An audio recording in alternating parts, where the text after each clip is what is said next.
ഈ ഫ്രൂട്ടിന് എല്ലാവർക്കും അറിയാമല്ലോ, ഇത് കടച്ചക്ക. ഹിന്ദിയിൽ അതിന് റൊട്ടിഫൽ എന്ന് പറയും, ഇംഗ്ലീഷിന് ബ്രെഡ് ഫ്രൂട്ട് എന്ന് പറയും. അതിൻ്റെ മീനിങ് മനസ്സിലായില്ലേ? അതായത് കാർബോഹൈഡ്രേറ്റ് റിച്ച്, അതാണ് ബ്രെഡ് എന്ന് ഉദ്ദേശിക്കുന്നത്. കാർബോഹൈഡ്രേറ്റ് റിച്ച് ആയിട്ടുള്ള ഫ്രൂട്ടാണ്.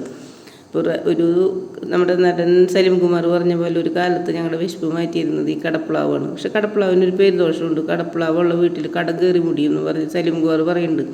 പ്ലാവ് വെട്ടിക്കളഞ്ഞു. പക്ഷേ അതിൻ്റെ അതിലൊന്നും കാര്യമൊന്നുമില്ല, ലോജിക്കൊന്നുമില്ല. ലോജിക്കില്ല എന്ന് വെച്ചുണ്ട്. അതിൻ്റെ അർത്ഥം എന്താണ്? ചെറിയൊരു 10 സെൻറ്റിലൊക്കെ ഒരു കടപ്പ്ളാവ് വീട്ടിലുണ്ടെങ്കിൽ അതിൻ്റെ വേര് ഭയങ്കര സ്ട്രോങ് ആണ്, വീട് പൊളിക്കും. അതുകൊണ്ടാണ്. പക്ഷേ ഇത് നമ്മൾ വെയിറ്റ് ലോസിനും ഡയബറ്റീസിനൊക്കെ നമുക്ക് കടച്ചക്ക കഴിക്കാം. അതായത് ഫൈബർ റിച്ചാണ്, അതുപോലെ കാൽഷ്യം, അയൺ, മാഗ്നീഷ്യം ഒക്കെ ഉണ്ട്.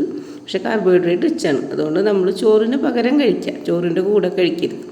ഒരു നേരത്തെ ഫുഡായിട്ട് കടച്ചക്ക മെഴുക്ക് വരട്ടിയ, കടച്ചക്ക മീന അങ്ങനെയൊക്കെ കഴിക്കുക. കൊള്ളിയും ചാള എന്നൊക്കെ പറയുന്ന പോലെ കടച്ചക്ക വേവിച്ചിട്ട് അതിൻ്റെ കൂടെ മീൻ കറി കൂട്ടി കഴിക്കുക. അപ്പോൾ പ്രോട്ടീനുള്ള ഫുഡായി. അങ്ങനെയേ കഴിക്കാൻ പറ്റുള്ളൂ, ചോറിൻ്റെ കൂടെ കഴിക്കരുത്.